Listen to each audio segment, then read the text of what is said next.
And you're not a Trump fan, are you? No. Donald needs to die. Donald needs to die. Huh? I said, well, then Donald needs to go. The majority of the work that I do is policy because that's what my degree is in. Policy. It's focused in policy.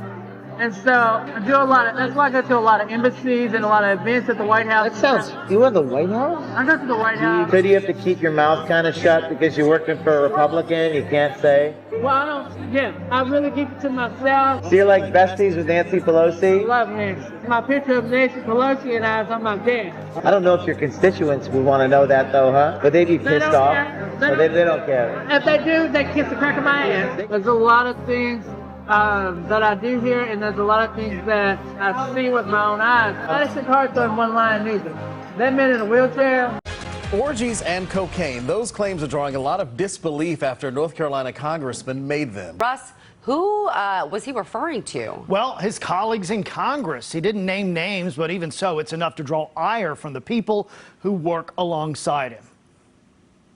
To implicate your colleagues in orgies, and not just cocaine, but key bumps of cocaine, a phrase that frankly I had to Google before I even really knew what it meant. So this was a new one even for Madison Cawthorn. What political scientist Chris Cooper, who lives in Madison Cawthorn's congressional district, is referring to is a podcast and video where Cawthorn was asked whether the Netflix show House of Cards is closer to a documentary. Cawthorn went on to claim he'd been invited by fellow lawmakers to orgies and watched them use cocaine. Both North Carolina Senators Tom Tillis and Richard Burr have criticized the comments, as have other Republican lawmakers who typically remain silent, like Arkansas Congressman Steve Womack. That video that came out with the guy in the Senate office building in the hearing room. A U.S. Senate staffer who worked in Maryland Senator Ben Cardin's office is out of a job after video allegedly shows him having sex inside of a Judiciary Committee hearing room. Oh yes, I saw that. Okay. Yeah. The guy was blackmailed. He was blackmailed? Pretty much. Whoa. So most members, they actually have spouses because they're married. They have affairs with other council people, Congress people, Congress members in office. And they have like parties and stuff. Like you're talking about sex parties? Yeah, they Whoa. want to talk a lot. So these parties are like, it gets hot and heavy. Yeah, it's like an in-house thing. If you know, you know. If you don't, you don't. But 9 out of 10 times, everybody in there knows. But they actually, that is a fact. They actually do have these parties. Does that happen a lot? Like people do something sexual and they blackmail? Have you seen that? So it happens every now and then. But they get blackmailed. Exactly. That's, Holy because it's like they have a leverage of, like if you have something like that, it's called leverage. And so what they do, they use against you to get something else. Majority of the members that come late are always 9 out of 10 times come over from the night before. From a sex party. So on the voting, you already have a piece of paper that tells you how to vote. Known as a suggestion. It's not a suggestion. It's not a suggestion. It's what we need you to vote. Because we know we have information about you. Right. They have a group chat that they tell people how to vote. They tell people how to vote. Yeah. And they get information about them and use it as blackmail. In a way, yes. Well, I mean, I've never been to a party like this. I've been invited to them. My instant reaction to that is, especially the blackmail piece that it seemed like this individual was talking about in this piece. That's something that I experienced firsthand. But doesn't it make you feel like guilty sometimes? I get my check and I'm good. You get that money. Yeah. Well, that's what it's all I like about. to buy nice things. You like to buy nice things? So you get that money, you like to buy, what type of nice things do you like to buy? I love a Louis. So the one thing I want is a jumper. I want the jumper. I like a lot of things. That's it. That's what you look on your arm, What's your favorite bag of all times? Congressional records show that Titus Warren worked for Congressman Westerman's office in 2023, with the Committee of Natural Resources. He told me he was just offered a program with CHIPS, a program offered through an executive order at the White House. Even though Titus works for a Republican, he says he is a secret Democrat and has to keep it on the down low. He says he loves Pelosi, does not like Trump, and talks about what he thinks about his constituents. Look, I work in a Republican office, so I can speak on the Republican. You what? Half. I work in a Republican office. You do? I do. I'm not Republican, by the way, but I do work in a Republican office. I told you I met Nancy Pelosi. I love You met? Yes, that's right. You did say that. And you're not a Trump fan, are you? No. So do you have to keep your mouth kind of shut because you're working for a Republican? You can't say? Well, I don't. Yeah, I really keep it to myself. What does your boss think? Well, he's for Trump, obviously. But That must be frustrating. So, I love how you said to your constituents, you're like, you can kiss my ass. You can. They can kiss right around. They can kiss your ass. A Senate staffer was busted in December in a viral video having hardcore gay sex in a Senate hearing room. The staffer was 24-year-old Aiden Maiz-Sarofsky and was promptly fired by Maryland Senator Ben Cardin. According to Titus, this is the norm, and there was blackmail involved. Well, it was right before they all went on Christmas break. The video that came out with the guy in the Senate office building in the hearing room. I forgot this one. Came out in the Senate hearing room. Okay. Oh yes, I saw that. Okay. Yeah. That actually did not happen the day it came out. That happened way back when. That happened in the Really? summer. Really? What happened was, I don't know if you ever watched Red, White, and Royal Blue. Oh, you have to. It's, this journalist got mad at the guy because they wasn't talking anymore.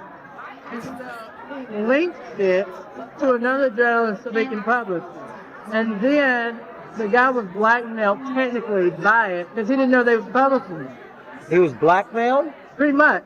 Whoa. That's why in his post he said, I'm taking all the legal options that I can. Because he actually has a ton. But to figure out who actually did it, it's going to be kind of challenging for him on his path. But hey. Although Titus is just an entry and very low-level person on Capitol Hill, he's been to the White House, spent time with the leaders of both political parties, witnessed and heard a lot of congressional staff doing and saying things. What he has heard and seen, we believe people need to hear. We also believe it will encourage other interns, bartenders, contractors, and members of political parties, anybody who is on the inside, come forward with more information. Honeypot. Yep, honeypot. And I have found that the most common thing in Washington that is used to blackmail you for, and I can't, with whatever organization it's from, within our own government, is honeypots. Within our own government. Yeah. So our own government agency is doing this. In order to have what? Like leverage on a member of Congress? Leverage, yeah. I mean, you just saw that the FBI just got a building bigger than the Pentagon built for them. Yeah.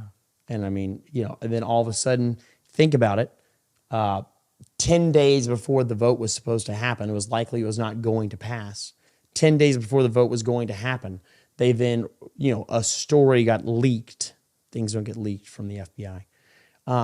A story got leaked that the FBI had been investigating a brothel in Virginia that is a very high-class brothel. It's $25,000 a night to get in, and just all the elites that would go there and all of these things. And it said several members of Congress are on the list. But if you notice, they didn't release the names of those members of Congress. Tonight, we're hearing more from federal authorities who shut down a massive, sophisticated sex ring in Massachusetts and Virginia. Clients at the illegal brothels allegedly included elected officials, tech executives, military officers, and more. Federal investigators have not yet named the hundreds of high-end clients, including politicians, doctors, and government workers with security clearances who allegedly bought services. And what it was, and you can just take my word for it, right? But this is my hypothesis, is what it was is they're basically saying, go against us, don't give us this building, and it's going to be your name on that list. Man. And you're going to have to prove the negative. Exactly. You better have an alibi.